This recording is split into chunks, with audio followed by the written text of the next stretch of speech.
കേരളത്തിലെ ഏറ്റവും പഴക്കമേറിയ കോടതി സമുച്ചയങ്ങളിൽ ഒന്ന് 210 വർഷം പിന്നിട്ട പറവൂർ ഡിസ്ട്രിക്ട് കോർട്ട്.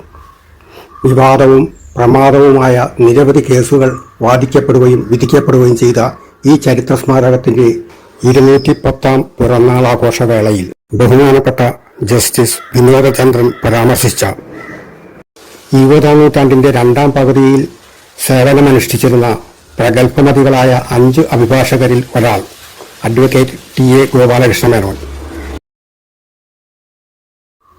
മൺമറിഞ്ഞ് 20 വർഷമായെങ്കിലും ഗോപാലകൃഷ്ണ മേനോൻ ഈ കച്ചേരി കോമ്പൗണ്ടിലെ തണൽമരങ്ങൾക്കടിയിൽ ഇന്നും പുതിയ തലമുറയ്ക്ക് പ്രചോദനമാവുന്നത് എന്തുകൊണ്ട്? ആ ഒരു അന്വേഷണമാണ് ഈ വീഡിയോ. ഞാൻ MA. Krishnakumar, advocate, Paravur district court bar association സെക്രട്ടറിയാണ്.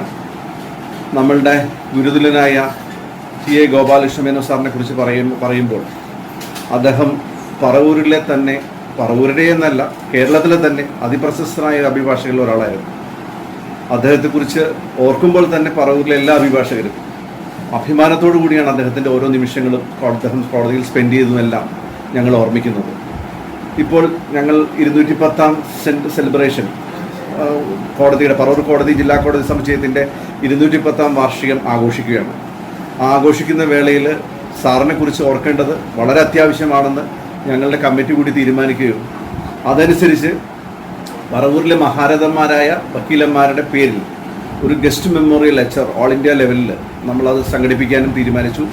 അതിൽ ചീഫ് ജസ്റ്റിസ് ഉൾപ്പെടെ chief justice of India, central ministers, Kerala chief minister, Kerala ministers, പ്രതിപക്ഷ നേതാവ് Shri V D Satheesan MLA, മറ്റ് പ്രമുഖർ പങ്കെടുക്കുന്ന ഒരു ഉഗ്രൻ പ്രോഗ്രാമായി ഞങ്ങളത് ഒരു സെലിബ്രേറ്റ് ചെയ്യുകയാണ്. അതിലൊരു ഗസ്റ്റ് ലെക്ചർ ടി.എ. ഗോപാലകൃഷ്ണ മേനോൻ സാറിൻ്റെ ഓർമ്മ വെച്ചുകൊണ്ട് തന്നെ അദ്ദേഹത്തിൻ്റെ മെമ്മോറിയൽ ലെക്ചറാണ്. അതേപോലെ വെങ്കട സുബ്രഹ്മണ്യർ, മഹാരഥന്മാരായ ആ കാലഘട്ടത്തിലുണ്ടായ അഭിഭാഷകർ, ഞങ്ങളുടെ സീനിയേഴ്സ്, ഞങ്ങളുടെ ഗുരുതുല്യർ, അവരെക്കുറിച്ചുള്ള ഒരു സെമിനാറുകൾ സംഘടിപ്പിക്കുന്നതിൽ ഞങ്ങൾ ബാർ അസോസിയേഷൻ തീരുമാനിച്ചിരിക്കുകയാണ്. ഗോപാലകൃഷ്ണ മേനോൻ സാറിനെ കുറിച്ച് പറയുകയാണെങ്കിൽ professionally he's a topmost skilled man. അതായത് പറവൂർ കോടതി കണ്ട ചരിത്രത്തിൽ അപൂർവമായ പ്രതിഭ. ക്രോസ് എക്സാമിനേഷനിൽ കേരളത്തിലെ ഏറ്റവും പ്രമുഖനായ അഭിഭാഷകൻ.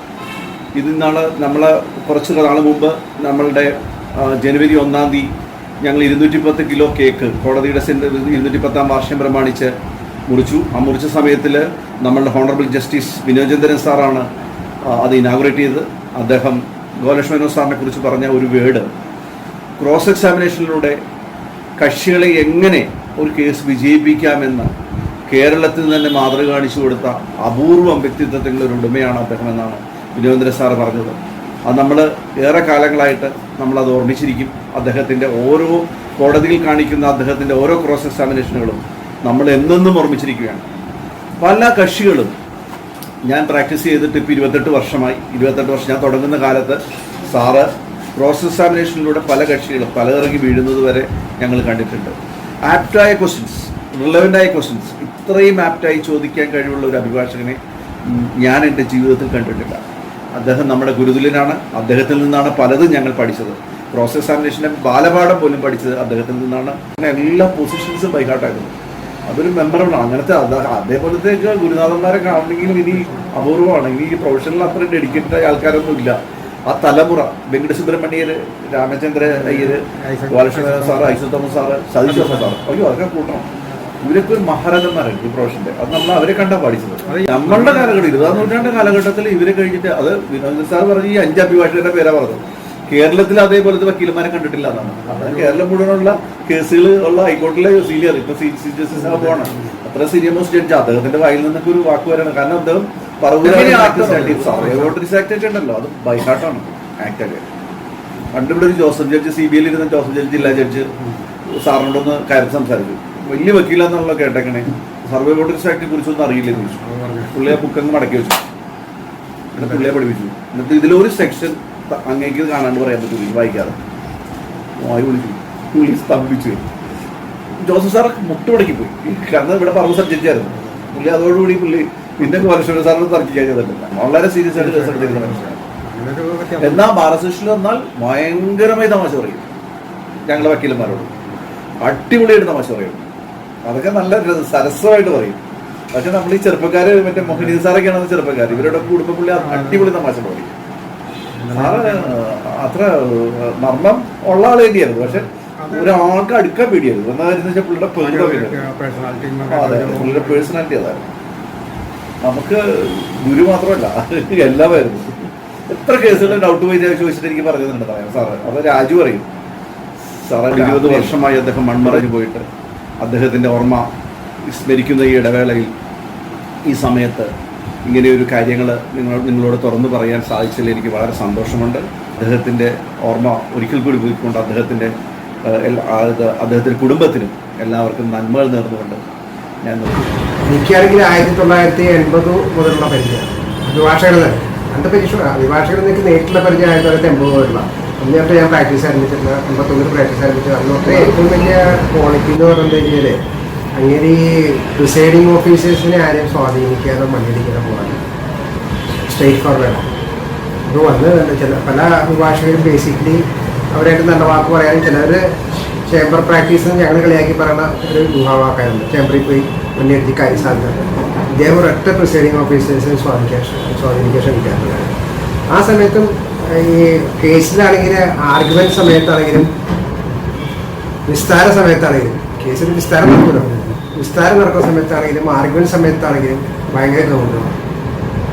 കോടതിയിൽ അനാവശ്യമായിട്ട് തമാശ പറയുക ഇതൊന്നുമില്ല. ഭയങ്കര ഗൗരവത്തിൽ തന്നെ കക്ഷിക്ക് വേണ്ടിയിട്ട് ചെയ്യാവുന്ന കാര്യങ്ങൾ മുഴുവൻ ചെയ്യുന്നതായിട്ട്. ഇതാണ് അദ്ദേഹത്തിൻ്റെ ഏറ്റവും വലിയ പ്രത്യേകത. പിന്നെ എന്താണെന്ന് വെച്ച് കഴിഞ്ഞാൽ പറയാനുള്ള കാര്യം മുഖത്ത് നോക്കി പറയും.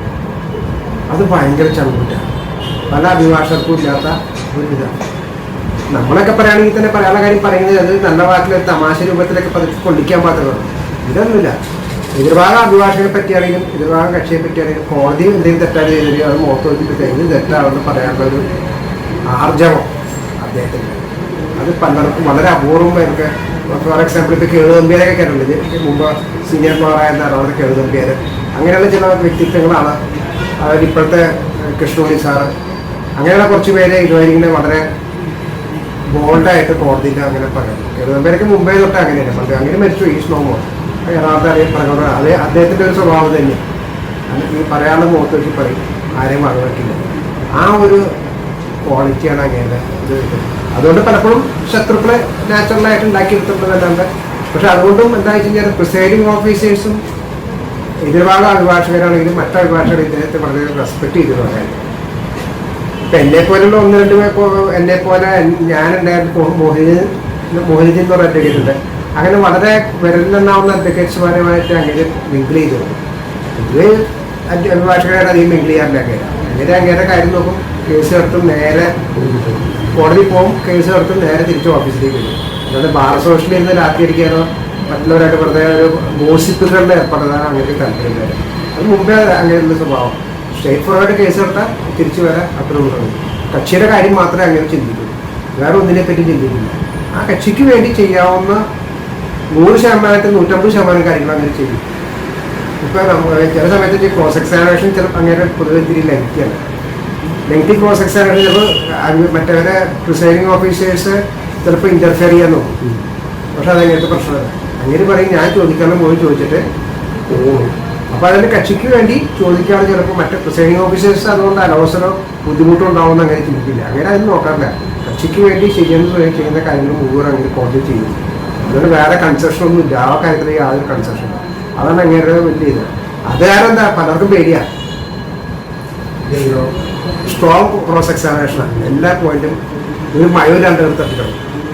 അതുവരെ തന്നെ എന്തെങ്കിലും ഒരു ഇയാളുടെ ഭാഗത്ത് നിന്ന് എന്തെങ്കിലും പ്രശ്നം വന്നാൽ ഇപ്പോൾ ക്രോസ് ചെയ്യുന്ന സമയത്ത് സാക്ഷിയുടെ ഭാഗത്തു നിന്നൊക്കെ എന്തെങ്കിലും ചോദിക്കാനൊക്കെ ഉണ്ടെങ്കിൽ അത് കറക്റ്റ് അപ്പം തന്നെ സംഗതി മുഴുവൻ അങ്ങനെ ചെയ്യും. ഒരു മയോരായിട്ട് നശിപ്പിച്ചത് നുണ പറയാമെന്ന് തോന്നിക്കഴിഞ്ഞാൽ അതിനെപ്പറ്റി ഒരു മയോരായിട്ട് ചെയ്തത്. അതായത് പലപ്പോഴും കക്ഷി ഇങ്ങനെയാണ് അഭിഭാഷകൻ എന്ന് പറഞ്ഞു കഴിഞ്ഞാൽ സിവിൽ കേസിൽ പലർക്കും കൂട്ടിക്കയറാൻ. അതുവരെ അഡ്വക്കേറ്റ് കമ്മീഷണേഴ്സ് ഉണ്ട്. അഡ്വക്കേറ്റ് കമ്മീഷൻ എന്ന് പറഞ്ഞു കഴിഞ്ഞാൽ ഈ കോടതി ഒരാളെ കമ്മീഷനായിട്ട് വയ്ക്കും. കമ്മീഷണർ പോയിട്ട് തർക്ക സ്ഥലം പോയി സന്ദർശിച്ച് റിപ്പോർട്ട് വയ്ക്കും. ഇത് ചില കമ്മീഷണർമാർ തെറ്റായിട്ടുള്ള റിപ്പോർട്ടുകളോ അല്ലെങ്കിൽ മറ്റു സ്വാധീനത്തിനോ അല്ലെങ്കിൽ ചിലപ്പോൾ എന്തെങ്കിലും പെശകായിട്ടുള്ള റിപ്പോർട്ടുകളോ അല്ലെങ്കിൽ റിപ്പോർട്ട് ചെയ്യേണ്ട ചില കാര്യങ്ങൾ മറച്ചു വയ്ക്കാറുണ്ട്, മനഃപൂർവ്വം അല്ലെങ്കിൽ അല്ലാതെയോ. ഇതൊക്കെ വന്നു കഴിഞ്ഞാൽ അത് പക്ഷേ അതൊക്കെ ഇങ്ങനെ ചോദിച്ച് കമ്മീഷൻ റിപ്പോർട്ട് ഇയാൾ ചെയ്യുന്നത് തെറ്റാണെന്ന് തിരിച്ച് ശരിക്കും വക്കീലിനെ വള്ളം കൊടുത്തിട്ടുണ്ട്. അതുകൊണ്ട് തന്നെ പലപ്പോഴും ഇങ്ങനെയാണ് വക്കീൽ എന്ന് പറഞ്ഞാൽ കമ്മീഷൻ പോകാൻ തന്നെ ആക്കാം. പിന്നെ ഏറ്റവും വലിയ എന്താ വെച്ചാൽ അങ്ങനെ കേസ് ഫയൽ ചെയ്യുമ്പോൾ തന്നെ വാദിഭാഗമാകുമ്പോൾ കേസ് ഫയൽ ചെയ്യുമ്പോൾ പ്രതിഭാഗമാകുമ്പോൾ അങ്ങനെ തർക്കങ്ങൾ ഫയൽ ചെയ്യുന്നതിന് മുമ്പ് തന്നെ ഇതുമായി ബന്ധപ്പെട്ട ഹൈക്കോടതി സുപ്രീം കോടതി വിധികൾ മുഴുവൻ വായിച്ചിട്ടുണ്ട്. അത് വായിച്ച് പഠിച്ചതിന് ശേഷം മാത്രമാണ് അത് പ്രിപ്പയർ ചെയ്യുള്ളൂ, ബ്രീഫ് പ്രിപ്പയർ ചെയ്യുള്ളൂ. അത് അങ്ങനെ ആ കേസ് കെട്ടി തന്നെ അപ്പം തന്നെ ബ്രീഫിൻ്റെ സൈഡിൽ തന്നെ എഴുതി ഇന്ന റൂളിൽ 1975 KLT അല്ലെങ്കിൽ 50 KLT 56 KLT ആ കേസ് നമ്പറും സഹിതം എഴുതിയിട്ടുണ്ടാവും. അതാണ് പിന്നെ ഫയൽ ഹിയറിങ്ങിന് ഞങ്ങൾക്ക് ബുദ്ധിമുട്ടില്ല. കാരണം ഇതൊക്കെ നോട്ട് ചെയ്തതിന് ശേഷമാണ് പിന്നെ അത് അങ്ങനെ അത് പലപ്പോഴും വളരെ കുറച്ച് പേർക്ക് അത് സാധിക്കുള്ളൂ.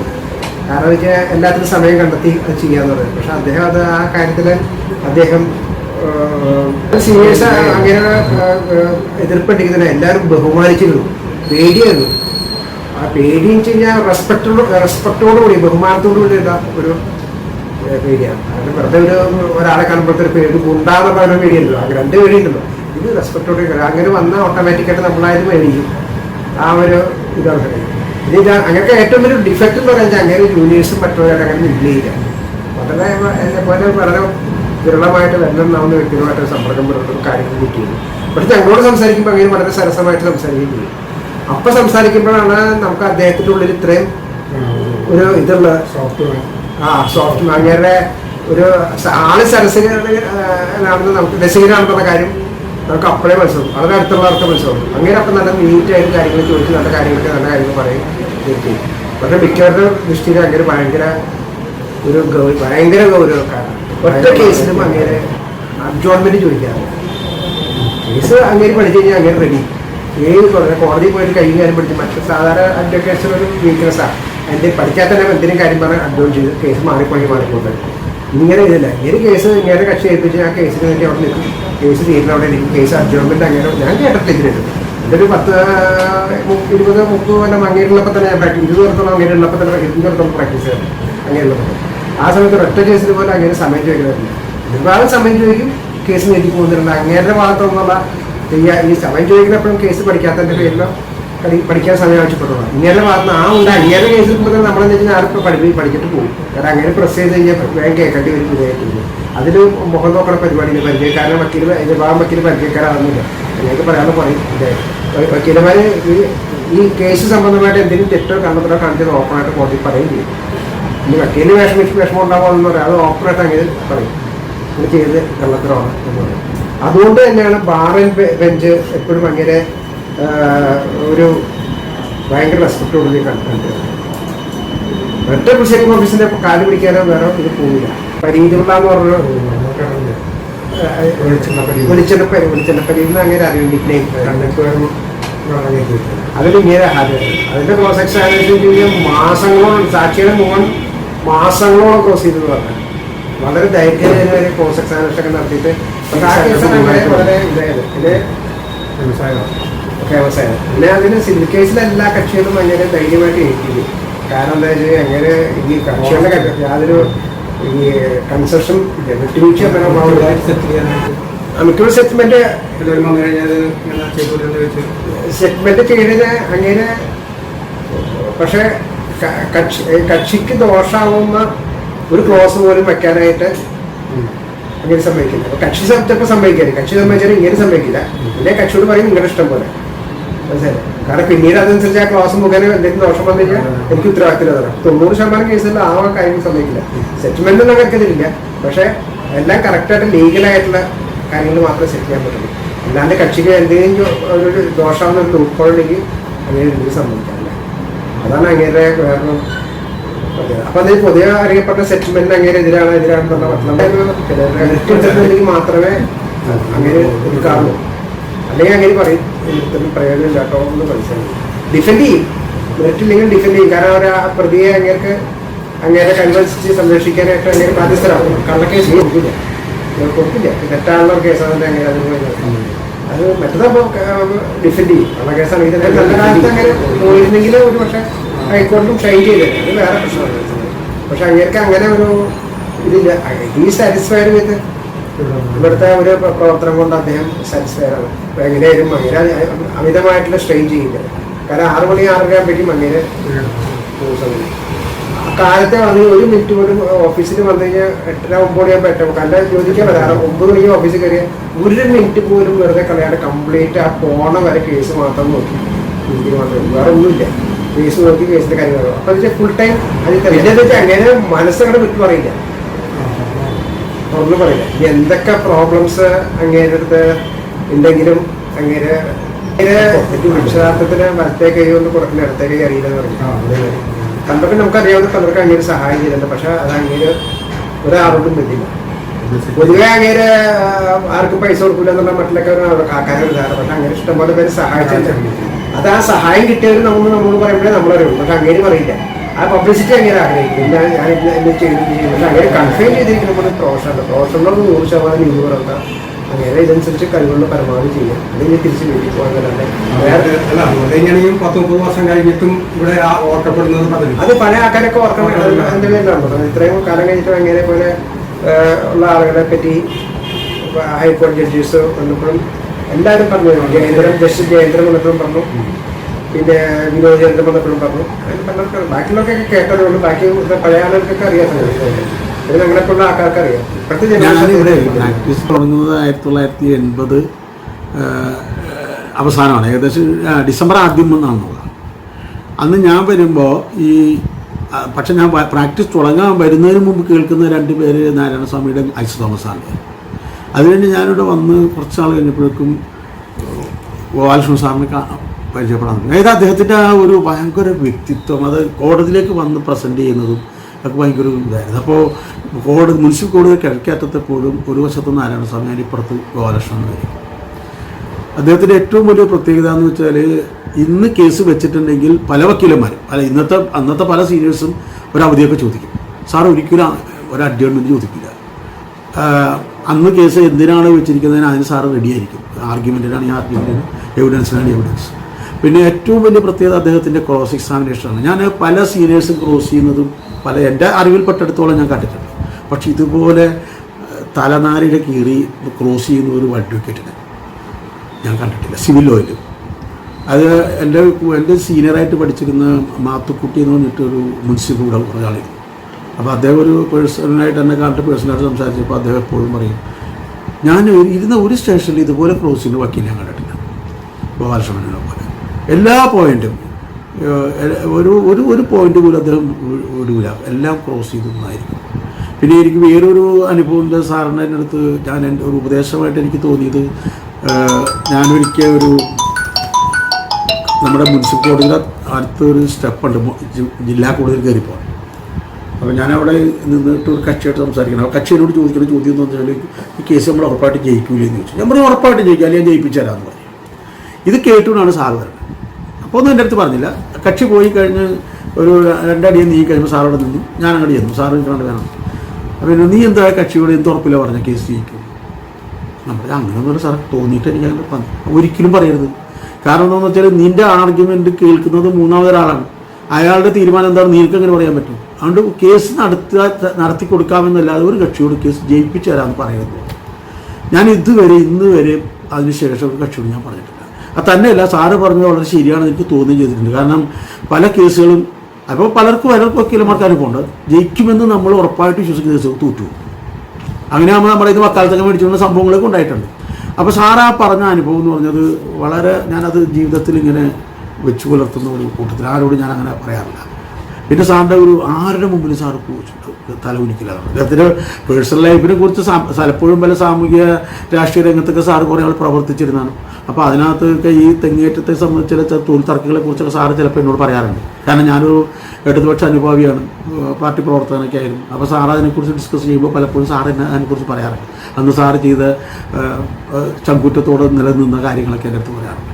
അത് സാറ് കോടതിയിൽ പറയുന്നുണ്ട്. ഒരാളുടെ മുമ്പിൽ ഇപ്പോൾ പ്രിസൈഡിംഗ് ഓഫീസർ അനാവശ്യമായ തൊഴുക, അല്ലെങ്കിൽ അവർ നിൽക്കുമ്പോൾ അവരോട് ചിരിച്ചു കാണിക്കുക, അങ്ങനത്തെ ഒരു പ്രകൃതവും സാറിനില്ല.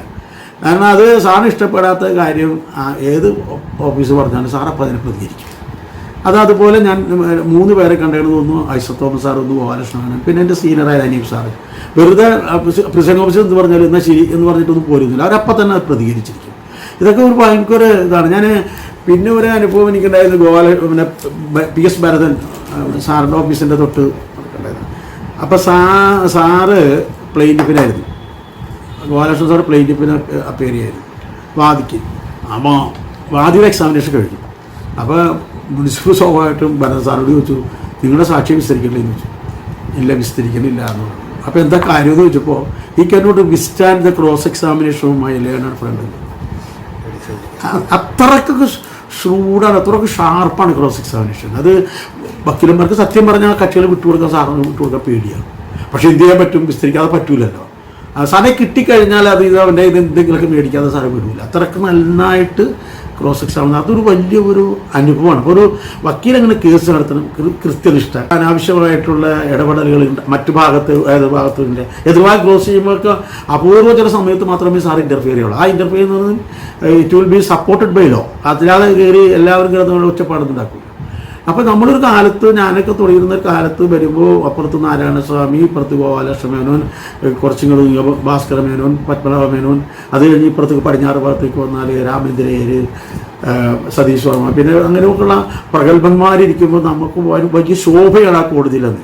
നമ്മൾ കണ്ടാൽ തന്നെ നമുക്ക് വല്ലാത്തൊരു കുളിർമ തോന്നും. ഞാനെപ്പോഴും വളരെ ദുഃഖത്തോടെ ഓർക്കുന്ന 3 സീനിയേഴ്സിൽ ഒരാളാണ് ഗോപാലകൃഷ്ണ മേനോൻ. ഒരാൾ രാമേന്ദ്രയ്യരാണ്, മറ്റൊന്ന് ഐസക് തോമസ് സാറാണ്, പിന്നെ ഗോപാലകൃഷ്ണ. എപ്പോഴും ഞാനിതിങ്ങനെ വളരെ ദുഃഖത്തോടെ ഓർക്കാറുണ്ട്. ഞാൻ ഈ സാറിൻ്റെ കാലിന് ഒരു അസുഖം വന്നു. ആ കാലഘട്ടത്തിൽ മാത്രമേ സാറിൻ്റെ കേസ് അഡ്ജസ്റ്റ്മെൻറ്റ് ചോദിച്ചിട്ടുള്ളൂ. പക്ഷെ അത് നമ്മൾ കേൾക്കുമ്പോൾ എനിക്കത് സ്വാഭാവികമായിട്ടും വിഷമം തോന്നിയിട്ടുണ്ട്. സാറിൻ്റെ അടുത്ത് അങ്ങനെ ഒരു തമാശയൊന്നും ആരും പറയൂല. എന്തൊരു തമാശയാണ് ഞാനെന്ന് പറഞ്ഞാൽ ഒരു പൊടി ജൂനിയറാണെന്ന് ആലോചിക്കണം. അക്കാലത്ത് ഒരു വക്കീൽ എങ്ങനെ ആയിരിക്കണം എന്നുള്ളത്. അപ്പോൾ അന്നൊക്കെ അത്രയും സീരിയസ് ആയ ഒരു വക്കീലിനോട്, സീനിയറിനോട് തമാശ പോലും പറഞ്ഞിരുന്നത് ഞാനാണ്. അത്രക്ക് സ്വാതന്ത്ര്യം എനിക്ക് ഗോപാലകൃഷ്ണൻ സാറിനെ കുറിച്ച് എനിക്ക് വളരെ അടുത്ത അറിവും പരിചയവും ഉള്ള ആളാണ്. ദീർഘകാലം അദ്ദേഹത്തിനോടൊപ്പം തന്നെ പ്രാക്ടീസ് ചെയ്ത ആളെന്ന നിലയ്ക്ക് എനിക്ക് അദ്ദേഹത്തിൻ്റെ ഗുണദോഷങ്ങളെക്കുറിച്ച് നന്നായിട്ട് അറിയാവുന്നതാണ്. പറവൂർ ബാറിൻ്റെ ക്രോസ് എക്സാമിനേഷൻ കാര്യത്തിൽ ഇത്രയും പ്രഗത്ഭനായ ഒരു അഭിഭാഷകൻ കേരളത്തിൽ പറയാൻ കഴിയില്ല. കക്ഷിയുടെ മനോഗതി എന്താണെന്ന് അറിഞ്ഞുകൊണ്ടും ആ കക്ഷി എത്രമാത്രം ഉത്തരം പറയാൻ സാധ്യതയുള്ളയാളാണ്, കഴിവുള്ളയാളാണ് എന്ന് മനസ്സിലാക്കിക്കൊണ്ടും ആ ആളുടെ പ്രകൃതി മനസ്സിലാക്കിക്കൊണ്ടും ക്രോസ് എക്സാമിനേഷൻ ചെയ്യുന്ന അപൂർവം ചില വ്യക്തികളിൽ ഒരാളാണ് ശ്രീ ഗോപാലകൃഷ്ണൻ സാർ. അദ്ദേഹത്തിൻ്റെ വ്യക്തിത്വത്തെപ്പറ്റി പറയുകയാണെന്നുണ്ടെങ്കിൽ അതിന് മാറ്റിവയ്ക്കാൻ മറ്റൊരാൾ പറവൂരിലുണ്ടെന്ന് തോന്നുന്നു. ഈ അഭിഭാഷക രംഗത്ത് ആരുടെ മുമ്പിലും മുറ്റ് മടക്കാതെ, നട്ടല് വളയ്ക്കാതെ എന്ത് കാര്യങ്ങളും വെട്ടിത്തുറന്ന് പറയുവാനുള്ള സന്മനസ്സും ചങ്കൂറ്റവും എന്നും കാണിച്ചിട്ടുള്ള ഒരു വ്യക്തിത്വമാണ് അദ്ദേഹത്തിൻ്റെ. കോടതിക്കകത്തായാലും പുറത്തായാലും ആ വ്യക്തിത്വം കാത്തു സൂക്ഷിച്ചിരുന്ന ഒരു വ്യക്തി. അതുപോലെ തന്നെ കേസ് നടത്തിപ്പിൻ്റെ കാര്യത്തിലാണെന്നുണ്ടെങ്കിൽ യാതൊരു വിട്ടുവീഴ്ചയുമില്ലാതെ, ആരുടെയും മുഖം നോക്കാതെ, അടുത്ത സുഹൃത്തിനായ ആണെങ്കിൽ പോലും ക്രോസ് എക്സാമിനേഷൻ ചെയ്യാനുണ്ടെങ്കിൽ അത് യാതൊരു വിട്ടുവീഴ്ചയുമില്ലാതെ ക്രോസ് എക്സാമിനേഷൻ ചെയ്യുന്ന ഒരു വ്യക്തി കൂടിയാണ്. അവിടെ മാനുഷിക പരിഗണനകൾ അദ്ദേഹത്തിൻ്റെ പ്രൊഫഷണൽ രംഗത്ത് അശേഷം ബാധിച്ചിട്ടില്ല. അങ്ങനെ കോടതിക്കകത്തും പുറത്തും ആ വ്യക്തിത്വം കാത്തു സൂക്ഷിച്ചിട്ടുള്ള ഒരു വലിയ മനുഷ്യനാണ് ശ്രീ ഗോപാലകൃഷ്ണൻ എന്ന് എനിക്ക് അസന്നിഗ്ധമായിട്ട് പറയാൻ കഴിയും. കാരണം അദ്ദേഹത്തോട് അടുത്ത് പെരുമാറിയിട്ടുള്ള ഒരാളാണ് ഞാൻ. അദ്ദേഹത്തിൻ്റെ ജൂനിയർ ആയിരുന്നില്ലെങ്കിൽ പോലും അദ്ദേഹത്തിൻ്റെ ജൂനിയറിനെ പോലെ തന്നെ അദ്ദേഹം എന്നെ കണക്കാക്കി. ആ ഒരു അടുപ്പവും സ്നേഹവും വാത്സല്യവും അദ്ദേഹം എന്നോട് കാണിച്ചിട്ടുണ്ടെങ്കിൽ അത്രമാത്രം ബഹുമാനവും സ്നേഹവും അദ്ദേഹത്തോട് ഞാനും കാണിച്ചിട്ടുണ്ട്. അത് പറവൂരിൽ പലർക്കും ലഭിച്ചിട്ടുള്ള കാര്യമല്ല എന്ന് എനിക്കറിയാം. അതുകൊണ്ട് തന്നെ അദ്ദേഹത്തിൻ്റെ കേസ് നടത്തിപ്പിൻ്റെ കാര്യത്തിൽ ഞാൻ വളരെ ശ്രദ്ധിക്കാറുണ്ടായിരുന്നു. അത് ഒരു പരിചയം എൻ്റെ സീനിയറിനെ ഞാൻ അനുകരിച്ചിട്ടുണ്ടെങ്കിൽ അതുപോലെ തന്നെ പറവൂരിൽ അനുകരിച്ചിട്ടുള്ള മറ്റൊരു വ്യക്തിയാണ് ശ്രീ ഗോപാലകൃഷ്ണൻ.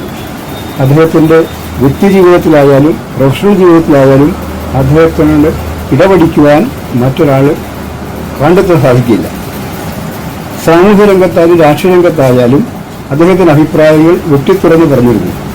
അത് ഏറ്റവും അടുത്ത സുഹൃത്തിനോടായാൽ പോലും ആ ആൾക്ക് ഇഷ്ടപ്പെടാത്ത കാര്യമാണെങ്കിൽ പോലും വെട്ടിത്തുറന്ന് മുഖത്ത് നോക്കി പറയാനുള്ള ഒരു തൻ്റെ ഇടം അദ്ദേഹം കാണിച്ചിട്ടുണ്ട്. കോടതിക്ക് അകത്തായാലും തനിക്ക് പറയാനുള്ളത് ആ ജഡ്ജിക്ക് കേൾക്കുവാൻ താല്പര്യമുണ്ടോ ഇല്ലയോ എന്ന് പോലും പരിഗണിക്കാതെ തൻ്റെ വാദഗതി അങ്ങേയറ്റം ഉയർത്തിപ്പിടിക്കാൻ ശ്രമിച്ചിട്ടുള്ള അദ്ദേഹത്തിന് പറവൂർ ബാറിൽ സമുന്നത സ്ഥാനമാണ് ഉണ്ടായത്. അദ്ദേഹത്തിൻ്റെ പേരിൽ എന്നും പറവൂർ ബാർ അഭിമാനിക്കും എന്നുള്ള കാര്യത്തിൽ സംശയം. 1974 സെപ്റ്റംബർ മാസത്തിലാണ് ഞാൻ അഡ്വക്കേറ്റായി എൻറോൾ ചെയ്യുന്നത്. എൻറോൾ ചെയ്യുന്നതിന് മുന്നേ കുടുംബസംബന്ധമായ ഒരു കേസിന് വേണ്ടി ഞാൻ പലപ്പോഴും പറവൂർ വരുമായിരുന്നു. അക്കാലത്ത് ഞാൻ തേവര കോളേജിൽ BSc പഠിക്കുകയായിരുന്നു. അങ്ങനെ പഠിക്കാൻ പോയിരുന്ന അവസരത്തിൽ ഇടയ്ക്ക് ഇവിടെ കോടതിയിൽ വരുമ്പോൾ കോടതി നടപടികളെ ഞാൻ സസൂക്ഷ്മം വീക്ഷിച്ചിരുന്നു. അവിടെ മറ്റ് കേസുകൾ നടത്തുന്നതും കാണുന്നതിൽ എനിക്ക് വലിയ താല്പര്യമുണ്ടായിരുന്നു. അന്ന് നമ്മുടെ ഇപ്പോൾ താലൂക്ക് ഓഫീസിരിക്കുന്ന first floor judicial first class magistrate കോടതിയായിരുന്നു. അവിടെയും ഞാൻ പോകുമായിരുന്നു. അവിടെ വേറെ കേസിലെ പ്രതിയോവാദിയായിട്ടൊന്നുമല്ല, അവിടെ നടക്കുന്നതെന്ന് കാണുന്നതിന് വേണ്ടിയിട്ടാണ് അവിടെ പോയിക്കൊണ്ടിരുന്നത്. അന്നൊരു ക്രൈസായിരുന്നത്. കാരണം നമ്മൾ ഈ സിനിമയിൽ മാത്രമാണ് ഈ കോടതിയൊക്കെ കണ്ടിട്ടുള്ളത്. അപ്പോൾ അതിന് വ്യത്യസ്തമായി ഇവിടെ നടക്കുന്ന ഇപ്പോൾ നടന്ന ചില കൊലപാതക കേസുകൾ, അക്കാലം നടന്ന കൊലപാതക കേസുകളൊക്കെ VP Francis sir, Isaac Thomas sir, അങ്ങനെയുള്ള ഭാരതന്മാർ നടത്തുന്ന കേസുകളൊക്കെ അക്കാലത്ത് എനിക്ക് അവരൊന്നും അത്രയും നേരിട്ട് പരിചയമില്ലെങ്കിൽ പോലും അവർ നടത്തുന്ന കേസുകൾ ഞാൻ അത് അവിടെ ജനൽക്കൽ നിന്നിങ്ങനെ കേൾക്കുമായിരുന്നു. ഒരുപക്ഷെ അതിൻ്റെ എല്ലാം ഒരു അനന്തര ഫലമായിരിക്കാം ഞാനിന്ന് ഒരു അഭിഭാഷകനായി തീരാനിടയായത്. ഞാൻ നേരത്തെ പറഞ്ഞതുപോലെ താലൂക്ക് ഓഫീസിൻ്റെ മുകളിൽ ഉള്ള ഫസ്റ്റ് ഫ്ലോറിലുള്ള മജിസ്ട്രേറ്റ് കോടതിയിൽ അന്ന് വടക്ക് വശത്ത് മജിസ്ട്രേറ്റ് ഇരിക്കുന്നു, തെക്ക് ഭാഗത്ത് അഭിഭാഷകർ ആ മുറിയിൽ ആ ഹോളാണത്. ആ തെക്ക് ഭാഗത്ത് ഹോളിൽ അഭിഭാഷകർ എല്ലാം നിരനിരയായിരിക്കുന്നു. അഭിഭാഷകർ കേസ് വിളിക്കുന്ന അഭിഭാഷകർ എഴുന്നേറ്റ് നിന്ന് കേസ് നടത്തുന്ന രീതിയാണ് ഞാൻ കണ്ടത്. അക്കാലത്ത് എന്നെ ആകർഷിച്ച ഏറ്റവും പ്രഗത്ഭനായ ഒരു അഭിഭാഷകനായിരുന്നു ഗോപാലകൃഷ്ണ സാർ. അദ്ദേഹത്തിൻ്റെ ക്രോസ് വിസ്താരങ്ങളൊക്കെ ഞാൻ വളരെ താല്പര്യമുള്ള കേട്ട് നിന്നിട്ടുണ്ട്. അദ്ദേഹത്തിൻ്റെ ഒരു പ്രത്യേകത എന്ന് പറയുന്നത് വളരെ കർക്കശക്കാരനായിരുന്നു. വളരെ കർക്കശമായ രൂപത്തിലുള്ള വളരെ ശക്തമായ ഗാംഭീര്യമുള്ള ശബ്ദത്തിന് ഉടമയായിരുന്നു. അദ്ദേഹത്തിൻ്റെ ക്രോസ് വിസ്താരം ഒരു ക്ലാസിക് ക്രോസ് വിസ്താരം എന്ന് പറയാവുന്നത്. വളരെ ഡീപ്പായിട്ട് സത്യം കണ്ടെത്തുന്നതിന് വേണ്ടിയിട്ടുള്ള ഒരു പ്രതി കുറ്റക്കാരനായിട്ട് ശിക്ഷിക്കപ്പെടുന്നത് വരെ അദ്ദേഹം കുറ്റക്കാരനല്ല എന്ന് ഉള്ള ഒരു പ്രിസംഷനാണല്ലോ നമ്മുടെ നാട്ടിലുള്ളത്. അപ്പോൾ അതിൻ്റെ അടിസ്ഥാനത്തിൽ ഇദ്ദേഹത്തിന് കുറ്റം ചെയ്തിട്ടില്ലെങ്കിൽ ആ കുറ്റവാളി അല്ലാത്തയാളെ ശിക്ഷിക്കപ്പെടരുത് എന്നുള്ള ഒരു ഉറച്ച വിശ്വാസത്തോടെ നിന്നുകൊണ്ടുള്ള അദ്ദേഹത്തിൻ്റെ ക്രോസ് വിസ്താരം എന്നെ വല്ലാതെ ആകർഷിച്ചിട്ടുണ്ട്. അതിനുശേഷം ഞാൻ അഭിഭാഷകനായി വന്നതിന് ശേഷം കോടതിയുടെ കിഴക്കുവശമുള്ള അദ്ദേഹത്തിൻ്റെ ഓഫീസിൽ പലപ്പോഴും ഞാൻ പോകുമായിരുന്നു. കാരണം എൻ്റെ ക്ലാസ്മേറ്റ് ആയിരുന്ന അയ്യപ്പൻ അദ്ദേഹത്തിൻ്റെ ജൂനിയറായി. അപ്പോൾ അങ്ങനെ അവിടെ പോയിരുന്ന് പലപ്പോഴും സംസാരിക്കുമ്പോഴെല്ലാം അദ്ദേഹത്തിൻ്റെ സംസാരങ്ങൾ, കക്ഷികളോടുള്ള ഇടപെടലുകൾ, താല്പര്യപൂർവ്വം കേസ് പഠിക്കുന്ന രീതി എല്ലാവരും മാതൃകയാക്കേണ്ട കാര്യങ്ങൾ തന്നെയാണ്. ഇന്ന് അതുപോലെ ഉള്ള ആളുകളുണ്ടോ എന്ന് ചോദിച്ചാൽ ഇല്ല എന്ന് പറയാനാണ് ഞാൻ ആഗ്രഹിക്കുന്നത്. അന്നുണ്ടായിരുന്ന ഒരു പ്രഗത്ഭരായിട്ടുള്ള അഭിഭാഷകരുടെ ഒരു ടീം അന്ന് പറവൂരിൻ്റെ SS വർദ്ധിപ്പിക്കുന്ന തരത്തിൽ വളരെയേറെ ഉപകാരപ്പെട്ടിട്ടുണ്ട്. അതിലേറ്റവും മുൻപന്തിയിൽ നിൽക്കുന്നതിൽ ഒരാളാണ് ഗോപാലകൃഷ്ണ മേനോൻ. അദ്ദേഹത്തിൻ്റെ ഓഫീസിലെ കക്ഷികളോട് സംസാരിക്കുമ്പോഴും കർക്കശ സ്വഭാവം ഉണ്ടെങ്കിൽ പോലും വളരെ മൃദുത്വത്തോടുകൂടി ഓരോരുത്തരും ഓരോരോ പ്രയാസങ്ങൾ പറയാനാണ് വന്നിട്ടുള്ളത് എന്ന് മനസ്സിലാക്കിക്കൊണ്ട് അവരോട് ഇടപഴകുന്ന രീതിയെല്ലാം നമുക്ക് പ്രത്യേകത തോന്നുമായിരുന്നു അദ്ദേഹത്തിന്. അപ്പോൾ ഈ അയ്യപ്പനെ സുഹൃത്തായതുകൊണ്ട് പലപ്പോഴും ഞാൻ ഐസക് തോമസ് സാറിൻ്റെയും വർമ്മ സാറിൻ്റെയും അവർ ഒരുമിച്ചായിരുന്ന കാലം ജൂനിയറായിട്ടാണ് ഇവിടെ വന്നത് എങ്കിലും എൻ്റെ കൂട്ടുകാരനായിട്ടുള്ള അയ്യപ്പൻ അവിടെ ഉണ്ട് എന്നുള്ള നിലയ്ക്കാണ് ഞാൻ അവിടെ പോയിക്കൊണ്ടിരുന്നത്. അപ്പോൾ കുറേ സമയം അദ്ദേഹത്തിൻ്റെ ഓഫീസിലിരിക്കാനും അദ്ദേഹത്തിൻ്റെ കക്ഷികളോടുള്ള ഡീലിങ്ങും സംസാരവും അവരോട് അദ്ദേഹം അവിടെ വെച്ച് തന്നെ കുറേ കാര്യങ്ങളൊക്കെ പറയുന്നത് വളരെ കൃത്യതയോടെ ഒരു വിട്ടുവീഴ്ച ഒരു ആവശ്യത്തിന് പോലും അനാവശ്യമായി കോടതിയിൽ സമയം ചോദിച്ച് മെനക്കെടുന്ന രീതി അദ്ദേഹത്തിനില്ല. അദ്ദേഹം എവർ റെഡിയായിട്ട് നിൽക്കുന്നൊരു അഭിഭാഷകനാണ്. ഏത് കാര്യത്തെ സംബന്ധിച്ചും വളരെ കൃത്യമായി പഠിച്ച് നിയമപുസ്തകങ്ങളെ ആധാരമാക്കി അദ്ദേഹം അദ്ദേഹം നടത്തിയ കേസുകളെല്ലാം വളരെ ശ്രദ്ധേയമായിരുന്നു. കോടതിക്ക് പോലും കോടതിക്ക് പോലും അദ്ദേഹം എഴുന്നേറ്റ് നിന്നാൽ അതൊരു എന്താ പറയുക, ജുഡീഷ്യൽ ഓഫീസർ പോലും ശ്രദ്ധിക്കുമായിരുന്നു അദ്ദേഹത്തിൻ്റെ വാക്കുകൾ, അല്ലെങ്കിൽ അത് ആ വാക്കുകൾ കേൾക്കാൻ വേണ്ടി അവരെ ചെവിയോർക്കുമായിരുന്നു. ഈ നിലയിലെല്ലാം നാനാതരത്തിലുള്ള സവിശേഷതകൾ ഉണ്ടായിരുന്ന ഒരു വലിയ പ്രഗത്ഭനായ ഒരു അഭിഭാഷകനും ഒരു നല്ല വ്യക്തിത്വത്തിന് ഉടമയും, എവരോടും മനസ്സിൽ വളരെയേറെ സ്നേഹം കാത്തു സൂക്ഷിക്കും. എന്താ റാഫേൽ ആന്റണി എന്ന് ചെല്ലുമ്പോൾ തന്നെ ചോദിക്കുന്നത് വളരെ ഓമനത്വത്തോടു കൂടിയ ഒരു ശബ്ദമായിരുന്നു. അതെനിക്ക് നേരിട്ട് കേൾക്കാൻ അനുഭവം ഉണ്ടായിട്ടുണ്ട്. അദ്ദേഹത്തിൻ്റെയൊക്കെ ദേഹവിയോഗം ശരിക്കും പറഞ്ഞാൽ വളരെയേറെ നഷ്ടമാണ് ഈ അഭിഭാഷക സമൂഹത്തിന്. പക്ഷെ അദ്ദേഹമൊക്കെ ഉണ്ടാക്കി വെച്ച ആ ഒരു ഇമേജ്, ഈ രംഗത്തെ അവരുടെ കഴിവ്, അത് മറ്റുള്ളവരെ മാതൃകയാക്കി എടുക്കേണ്ടതാണ്. അവരുടെ നടത്തിയിട്ടുള്ള കേസുകളെടുത്ത് വായിക്കാൻ ഞാനിപ്പോൾ എനിക്ക് രണ്ടുപേരെയും സീനിയറായി കിട്ടിയതിന് ശേഷം ഞാൻ അവർ നടത്തിയ കേസുകൾ മാത്രമല്ല മറ്റു പലവരുടെയും നടത്തിയ കേസുകൾ ഉൾപ്പെടെ വായിക്കാൻ താല്പര്യമെടുത്ത് മുന്നോട്ട് പോയ ഒരു വ്യക്തി കൂടിയാണ്. അപ്പോൾ ആ നിലയിൽ അദ്ദേഹത്തിൻ്റെ എന്താ പറയുക, അദ്ദേഹം ഇത്രയേറെ പ്രഗത്ഭനായ ഒരു വലിയ മനുഷ്യനായിരുന്നു. നമ്മുടെ ചേന്നമംഗലത്തുകാരൻ ആയിരുന്ന അദ്ദേഹം മറ്റു പല വേദികളിലും വളരെയേറെ അറിയപ്പെടുന്ന, സമൂഹത്തിൽ വളരെയേറെ അറിയപ്പെടുന്ന ഒരു മഹാനായ വ്യക്തിയായിരുന്നു.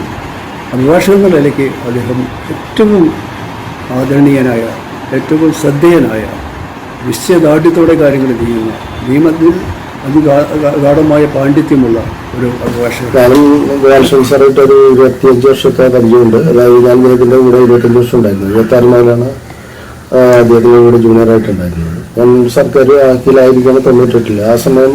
അതിനുശേഷം അദ്ദേഹം മരിക്കുന്നത് അദ്ദേഹത്തിൻ്റെ കൂടെ ഉണ്ടായിരുന്നു.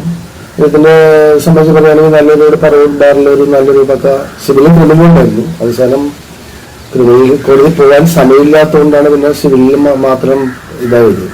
അതായത് സിവിലിലേക്ക് മാത്രം ചുരുങ്ങി വരേണ്ടി വന്നു. കാരണം അവിടെ ചെല്ലുമ്പോൾ പിന്നെ കോടതി ഉച്ചയാവും, ഉച്ചവരെയൊക്കെ ഇരിക്കേണ്ടി വന്നൊരു ഇത് വന്നുകൊണ്ടാണ് അവസാനം സിവിലിൽ കംപ്ലീറ്റ് സിവിലായി. അപ്പോൾ അങ്ങനെ ഒരു അതായത് 26 മുതൽ അദ്ദേഹത്തിൻ്റെ കൂടെ ഉണ്ട്. നല്ലൊരു പറവൂർ പക്ക സിവിൽ ലെയറായിരുന്നു, പ്രത്യേകിച്ച് ഒരു ഡിഫൻസ് ലെയറായിരുന്നു. അപ്പോൾ അദ്ദേഹത്തിന് അതായത് അദ്ദേഹം എന്ന് പറഞ്ഞാൽ ടഫ്, അദ്ദേഹത്തിൻ്റെ കേസുകൾ മുഴുവനും ടഫസ്റ്റ് ആയിരുന്നു. എല്ലാം ആർഗ്യുമെൻറ്റും അതുപോലെ ഡിഫൻസ് നന്നായിട്ട് നടത്തുന്ന ഒരു ഡിഫൻസ് ലെയർ എന്നാണ് പൊതുവെ അറിയപ്പെടുന്നത്. അത് മാത്രമല്ല അദ്ദേഹത്തിൻ്റെ ഡ്രാഫ്റ്റിങ്, അതുപോലെ ഈ ക്രോസ് എക്സാമിനേഷൻ, അതും വളരെ നല്ലൊരു പറവൂർ നന്നായിട്ട് കൈകാര്യം ചെയ്യുന്ന ഒരാളാണ്. അത് മാത്രമല്ല എല്ലാ ഓരോ പോയിന്റിനും ഡിസിഷൻ, കണ്ടമാനം ഡിസിഷൻസ് സെലക്ട് ചെയ്യുന്ന എടുത്തിരുന്ന ഗോപാലകൃഷ്ണൻ സാറാണ്. അദ്ദേഹത്തിൻ്റെ കൂടെ ഞാൻ വർക്ക് ചെയ്തുകൊണ്ട് എനിക്കും പല ഗുണങ്ങൾ ഉണ്ടായിട്ടുണ്ട്. എനിക്കും അദ്ദേഹത്തിനെ പോലെ പല, അതായത് ഞാനും ഇപ്പോഴും ഇതുപോലെ കേസുകളിലൊക്കെ ഒരുപാട് ഡിസിഷൻസ് അദ്ദേഹം അഡാപ്റ്റ് ചെയ്യുന്ന മെത്തേഡ് ഞാൻ അഡാപ്റ്റ് ചെയ്യുന്നുണ്ട്. അതുപോലെ നമുക്ക് ഈ പറഞ്ഞു തരാനൊന്നും അന്വേഷണമൊന്നും ഉണ്ടായിരുന്നില്ല. പക്ഷെ നമ്മൾ നോക്കി പഠിക്കാനുള്ളത് അദ്ദേഹത്തിൻ്റെ സിസ്റ്റം. പിന്നെ നമ്മളെന്തെങ്കിലും സംശയം വന്നതെന്ന് ചോദിച്ചാൽ പറഞ്ഞു തരും. അല്ലാണ്ട് ഒരു സ്കൂൾ ഫീൽഡ് അദ്ദേഹത്തിന് ഇഷ്ടമായിരുന്നില്ല. അതാണ് വീട്ടിൽ കൊണ്ടുപോയിട്ട് ഫയല് വളരെ വെക്കേഷനിൽ മാത്രമേ അങ്ങനെ നോക്കിയിരുന്നുള്ളൂ. വീട്ടില് വെക്കേഷനിൽ എഴുതാനായിട്ട് കൊണ്ടുപോകും. അല്ലാതെ ബാക്കി മുഴുവൻ വർക്കുകളെ ചെയ്തിരുന്നത് ഓഫീസിൽ വെച്ചിട്ടാണ്. ഓഫീസിൽ വന്നു കഴിഞ്ഞാൽ ഫുള്ളി ഇത് തന്നെയാണ്. അതായത് വേറെ യാതൊരു ആക്ടിവിറ്റീസിലും ഇല്ല. പുറത്ത് വന്നു കഴിഞ്ഞാൽ ഇത് കഴിഞ്ഞാൽ നാളത്തെ ഇത് നോക്കുക, അതിൻ്റെ ഡിസ്റ്റൻസ് എടുക്കുക, അല്ലെങ്കിൽ ഞങ്ങളോട് പറയും ഡിസ്റ്റൻസ് ഇന്ന ഡിസ്റ്റൻസ് എടുത്ത് വയ്ക്കാൻ പറയും. അതായത് ഞങ്ങൾ എടുത്ത് വെച്ചിട്ടുണ്ടാവും. അപ്പം അങ്ങനെ ഒരു അദ്ദേഹത്തിൻ്റെ കൂടെയുള്ള ഒരു എക്സ്പീരിയൻസ് എനിക്ക് വിലമതിക്കാൻ പറ്റാത്ത ഒരു എക്സ്പീരിയൻസ് ആണ് അദ്ദേഹത്തിൻ്റെ അടുത്ത് നിന്ന് കിട്ടുന്നത്. ഈ സാറ് ഫീസ് ഒരാളോട് കണക്ക് പറഞ്ഞ് പഠിച്ചിട്ടില്ല. എന്തെങ്കിലും കൊടുത്താൽ മേടിക്കുന്നില്ലാതെ ഒരാളോട് ഇത്ര രൂപ വേണമെന്നൊന്നും ഇതുവരെ പറഞ്ഞു കേട്ടിട്ടില്ല. വളരെ നിസ്സാരമായിട്ടുള്ള ഫീസായിരുന്നു അദ്ദേഹം പഠിച്ചിരുന്നത്. പിന്നെ അദ്ദേഹത്തിന് വേറെ ഫിക്സഡ് ആയിട്ടുള്ള ഇൻകം ഉണ്ടായിരുന്നു. കാരണം കറിയാങ്ങളുടെ ചുറ്റി കേസുകളും ഒന്നും പുള്ളി പറഞ്ഞിട്ടില്ല. അപ്പോൾ അവിടെ അതിൻ്റെ ആവശ്യം വന്നിട്ടില്ല. ഇവ ലാൻഡ് ബോർഡിലൊക്കെ ഞാൻ ചെല്ലുന്ന സമയത്ത് പോകും. കണ്ടമാനം കേസുണ്ട് ഈ ലാൻഡ് ബോർഡിൽ. ഏതാണ്ട് ഒരു 25 ഫയലൊക്കെ ഓരോ ചൊവ്വാഴ്ചയും വെള്ളിയാഴ്ച ഉണ്ടാവും. കാര്യമായിട്ട് ഫീസുകളൊന്നും മേടിക്കാറില്ല. അതായത് ഓരോരുത്തരും സ്ഥിരം ഇവിടെ പല കേസും ഡെയിലി ഫീസ് മേടിച്ചിരുന്ന ആളാണ്. പക്ഷെ അദ്ദേഹം അങ്ങനെ ആരെങ്കിലും എന്തെങ്കിലും എപ്പോഴും കൊടുത്തേ മേടിക്കുന്ന മാത്രമേ ഉള്ളൂ. ലാൻഡ് ബോർഡിൽ കൂടെ ഫീസൊക്കെ ഞങ്ങൾക്കാണ് തരാറുള്ളത്. അത് ഞങ്ങൾ പോകുന്നതുകൊണ്ട് ഞങ്ങൾ എടുത്തോളാൻ പറ്റും. അതുപോലെ മജിസ്ട്രേറ്റിലും ആദ്യം ഞങ്ങൾക്ക് വേണ്ടിയിട്ടാണ് സത്യം പറഞ്ഞ മജിസ്ട്രേറ്റിലും പോയിരുന്നത്. മജിസ്ട്രേറ്റിൽ പോകുമ്പോഴും ആ ഫീസൊക്കെ ഞങ്ങൾ എടുത്തോളാൻ പറ്റും. അവസാനം പിന്നെ മജിസ്ട്രേറ്റ് കോടതിയിൽ പോയി കഴിഞ്ഞാൽ മറ്റുള്ള കോടതിയിൽ ചെല്ലാനുള്ള സമയം ഉണ്ടായിരുന്നില്ല പോകാനായിട്ട്. അങ്ങനെ ആ മജിസ്ട്രേറ്റ് കോടതി 1986 സാറിൻ്റെ ഓഫീസിലാണ് ഞാൻ ആദ്യമായിട്ട് ജോലിക്ക് വന്നത്. അന്ന് അവിടെ സീനിയർ ക്ലർക്കായിട്ട് തിരുവനന്തപുരമുള്ള അദ്ദേഹം ഉണ്ടായിരുന്നു. അദ്ദേഹത്തിൻ്റെ മകൻ ഉണ്ടായിരുന്നു. ജൂനിയറായിട്ട് അയ്യപ്പ സാറൊന്നും അവിടെ ഉണ്ടായിരുന്നു. സാറിൻ്റെ മരണശേഷം ആ ഓഫീസിൽ അയ്യപ്പ സാറിൻ്റെയും ബാലമുരളി സാറിൻ്റെയും കൂടെ ഞാൻ ഇപ്പോഴും ജോലി തുടർന്നുകൊണ്ടിരിക്കുകയാണ്. സാറിനെ കോടതിയിൽ എഴുതി കൊടുക്കുന്ന ഇത് കൈപ്പടെ തന്നെ എഴുതി കൊടുക്കണമെന്ന് നിർബന്ധം ഉണ്ടായിരുന്നു. എഴുതി വായിച്ച് കക്ഷികളെ കളിപ്പിച്ച ശേഷം ഒപ്പിടിച്ച് കൊടുക്കുന്ന രീതിയാണ് സാറിനുണ്ടായിരുന്നത്. അതുപോലെ സാറ് കോടതിയിൽ സാക്ഷികളെ വിസ്തരിക്കുന്നതൊക്കെ നേരത്തെ എഴുതി കൊണ്ടുപോയി അങ്ങനെ ചോദിക്കുന്ന രീതിയായിരുന്നില്ല. കേസ് പ്രസംഗിക്കുന്നതും അദ്ദേഹം അങ്ങനെ മുൻകൂട്ടി എഴുതി വായിക്കുന്ന രീതിയിലായിരുന്നു. സാറിൽ ടൈപ്പ് ചെയ്യാനൊന്നും ഇഷ്ടമായിട്ടില്ല സാറിന്. അത് എല്ലാം എഴുതി തന്നെ കൊടുക്കണം എന്നുള്ളതാണ്. സാധാരണ അലവില്ല, ചില ആളുകൾ അല്ല സാറ് കൊടുക്കണം, അത് നമുക്കത് കുറച്ചാളും കൂടി കൊണ്ടുനടക്കുന്നതല്ലാതെ അത് ഗുണമില്ലാത്ത ദിവസമാണ് പറയുന്നത്. അപ്പോൾ അപ്പീലോ കൊടുക്കാൻ പറ്റുമെന്നുണ്ടെങ്കിൽ അപ്പീലൊക്കെ അത് ബുദ്ധിമുട്ടാണ്, കൊടുത്തിട്ട് കാര്യമില്ലാന്ന് പറയുമായിരുന്നു. സാറിൻ്റെ ഓഫീസിൽ ജോലി ചെയ്തിൽ നിന്ന് കിട്ടിയ അറിവും പരിചയമാണ് എനിക്കൊന്നും വക്കീലൻസിനായിട്ട് ജോലി ചെയ്യുന്നതിനും ബുദ്ധിമുട്ടില്ലാതെ ജീവിക്കുന്നതിനും സഹായകരമായത്.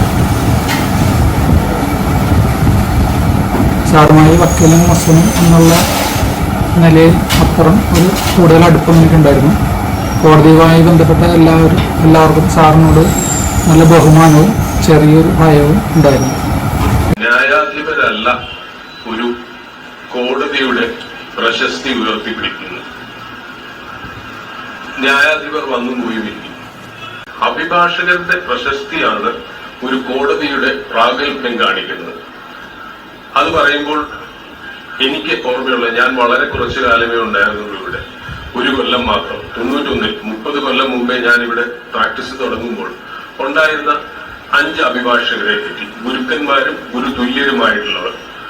ഈ 200 കൊല്ലം പാരമ്പര്യമുള്ള കോടതിയിൽ ധാരാളം പ്രഗത്ഭർ അതിനു മുൻപും അത് കഴിഞ്ഞുമുണ്ട്. ഇന്ന് എന്റെ മുമ്പിൽ ഒരു വലിയ നിര തന്നെ ഇരിപ്പുണ്ട്, സീനിയേഴ്സ്. അവരെ ഒന്നും താഴ്ത്തി കാണിക്കാനല്ല, എന്റെ മനസ്സിൽ അന്ന് പതിച്ച 5 രൂപങ്ങൾ നിങ്ങളുടെ മുമ്പിൽ അവതരിപ്പിക്കേണ്ടത് എന്റെ കടമയാണെന്ന് തോന്നിയത് കൊണ്ടാണ്. ഒന്ന്, സാജു പറഞ്ഞ പോലെ സാജുവിന്റെ സീനിയർ, നർമ്മവും നിയമവും ഒരുപോലെ കൈകാര്യം ചെയ്തിരുന്ന രാമേന്ദ്രയ്യർ സാർ. അദ്ദേഹം കോടതികളിലും അസോസിയേഷനിലും ഒരു നിറ സാന്നിധ്യമായിരുന്നു. സാജു പറഞ്ഞതുപോലെ ഏത് ജൂനിയർക്കും അപ്രോച്ചബിൾ ആയിരുന്നു. എന്ത് സംശയം ചോദിച്ചാലും അതിന് ഉടനടി സൊല്യൂഷൻ പറഞ്ഞു തരുമായിരുന്നു. സിവിൽ നിയമത്തിൽ പ്രാഗൽഭ്യം നേടിയ അദ്ദേഹത്തിന്റെ നേരെ എതിർവശത്ത് താമസിച്ചിരുന്നത് ക്രിമിനൽ നിയമത്തിൽ കേരളം മുഴുവൻ അറിയപ്പെട്ടിരുന്ന ഐസക് തോമസ് സാറാണ്.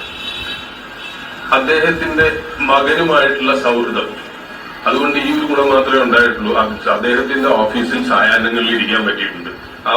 അതേ അവിടെ നിൽപ്പുണ്ട്, അല്ലാണ്ട് വേറെ ഗുണമൊന്നും ഉണ്ടായിട്ടില്ല. പക്ഷെ എന്നാലും അദ്ദേഹത്തിന്റെ കൂടെ ഈ സായാഹ്നങ്ങൾ ചെലവഴിച്ചതിൽ നിന്നും എനിക്ക് വലിയ പാഠങ്ങൾ കിട്ടിയിട്ടുണ്ട്.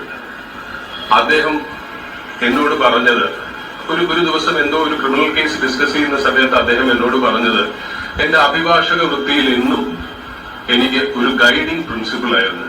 അദ്ദേഹം പറഞ്ഞത്, in your career as a lawyer you will appear for criminals and anti socials but never identify with them. ഈ ഒരു പാഠം ഉൾക്കൊണ്ടാണ് ഞാൻ 20 വർഷം പ്രാക്ടീസ് ചെയ്തത്. അതുപോലെ തന്നെ സിവിലും ക്രിമിനലും നിയമങ്ങൾ ഒരുപോലെ കൈകാര്യം ചെയ്തിരുന്ന സതീശ് വർമ്മ സാർ. സാജു പറഞ്ഞതുപോലെ അദ്ദേഹം മാത്രമേ ഇന്ന് ജീവിച്ചിരിപ്പുള്ളൂ.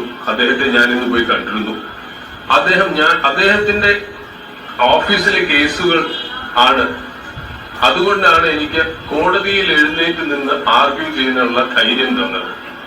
ഞാൻ ന്യായാധിപനായപ്പോൾ അദ്ദേഹം എന്റെ അടുത്ത് ഒരു കാര്യം പറഞ്ഞു, never be a talking judge but let your orders be speaking. കോടതിയിലിരുന്ന് സംസാരിക്കരുത് അധികം, പക്ഷെ നിങ്ങളുടെ ഓർഡേഴ്സിൽ അതിന്റെ കാരണങ്ങൾ ഉണ്ടാവും. എന്റെ കോടതിയിൽ അപ്പിയർ ചെയ്തവർക്ക് അറിയാം, ഞാനൊരു അധിക പ്രസംഗിയാണ്. പക്ഷെ എന്നാലും ഞാൻ സ്പീക്കിംഗ് ഓർഡേഴ്സ് എഴുതാൻ കഴിവതും ശ്രമിച്ചിട്ടുണ്ട്. നാലാമതായി പറഞ്ഞാൽ, ഇനിയും സാജു പറഞ്ഞ പോലെ ഞാൻ വിചാരിച്ചിരുന്ന 5 പേരിൽ 4 പേരെ സാജു പറഞ്ഞു. ഒന്ന് വെങ്കട സുബ്രഹ്മണ്യർ സാർ. ഈ കേക്ക് ഇരിക്കുന്ന സ്ഥലത്ത് പഴയ ആൾക്കാർക്ക് ഓർമ്മയുണ്ടാവുന്ന ഒരു ചായക്കട ഉണ്ടായിരുന്നു. ഇവിടെ നിൽക്കുമ്പോഴാണ് ഒരിക്കൽ അദ്ദേഹം ഞങ്ങളോട് പറഞ്ഞ, ഞാനും ഷിബുവും ഒക്കെ ഉണ്ടായിരുന്നെന്നാണ് എന്റെ ഓർമ്മ, ഞങ്ങളോട് പറഞ്ഞ അദ്ദേഹം എല്ലാ ജേർണലുകളും കൃത്യമായിട്ട് വായിക്കുമായിരുന്നു. അദ്ദേഹം മാത്രമല്ല, കൃത്യമായിട്ട് വരുന്ന ജേർണലുകൾ മാത്രമല്ല, 1950 തൊട്ടുള്ള പഴയ ജേർണൽസും വായിക്കും. അപ്പൊ അദ്ദേഹം പറയാം, അദ്ദേഹം സിവിൽ നിയമം മാത്രം കൈകാര്യം ചെയ്തിരുന്ന വ്യക്തിയായിരുന്നു. അദ്ദേഹം എല്ലാ മേഖലകളിലുള്ള ഡിസിഷൻസും വായിക്കും. ടാക്സ് ആവട്ടെ, കോൺസ്റ്റിറ്റ്യൂഷൻ ലോ ആവട്ടെ, ക്രിമിനൽ ആവട്ടെ. അദ്ദേഹം അതിന് പറഞ്ഞൊരു എക്സ്പ്ലനേഷൻ എന്താണെന്ന് വെച്ചാൽ, it is very interesting to see how the judicial mind works. ഈ ന്യായാധിപന്റെ മനസ്സ് എങ്ങനെ പ്രവർത്തിപ്പിക്കുന്നു എന്നുള്ള കൗതുകം ആണ് എന്നെ ജേർണൽസിലേക്കും ഡിസിഷൻസിലേക്കും കൊണ്ടുപോയത്. ഇന്ന് ഞാൻ ഇവിടെ നിൽക്കുന്നത് അതുകൊണ്ട് തന്നെയായിരിക്കാം. അതുപോലെ വേറെ ഒരു ഗുരുതുല്യനായിട്ടുള്ള അഭിഭാഷകനായിരുന്നു TA. Gopalakrishna Menon sir. Cross എക്സാമിനേഷന് അദ്ദേഹത്തിന് ഒരു എതിർവാക്കുണ്ടായിരുന്നില്ല. അദ്ദേഹത്തിന്റെ പ്രസൻസ് എന്നും കോടതിയിൽ ന്യായാധിപർക്കും എതിരിൽ വരുന്ന അഭിഭാഷകർക്കും പേടിയായിരുന്നു. അദ്ദേഹത്തിന്റെ ക്രോസ് വിസ്താരം പേടിച്ച് അന്യായം പിൻവലിച്ച വാദി വരെയുണ്ടെന്നാണ് കഥ. ഈ 5 പേരെ പറ്റി പറയുമ്പോൾ ഞാൻ സഞ്ചരിച്ച നിയമവഴികളിൽ അഭിഭാഷകനായിട്ടും ന്യായാധിപനായിട്ടും ഇതിലും പ്രഗത്ഭരായ അഭിഭാഷകരെ ഞാൻ കണ്ടിട്ടില്ല. അവർ അന്ന് പകർന്നു തന്ന ചെറിയ ചെറിയ പാഠങ്ങൾ എന്നെ എന്നും ഈ അഭിഭാഷക വൃത്തിയിലും ന്യായാധിപനായപ്പോഴുള്ള ജോലികളിലും എന്നെ നയിച്ചിട്ടുണ്ട്. എന്റെ പ്രിൻസിപ്പിൾസ് ഡെവലപ്പ് ചെയ്യാൻ അത് സഹായിച്ചിട്ടുമുണ്ട്.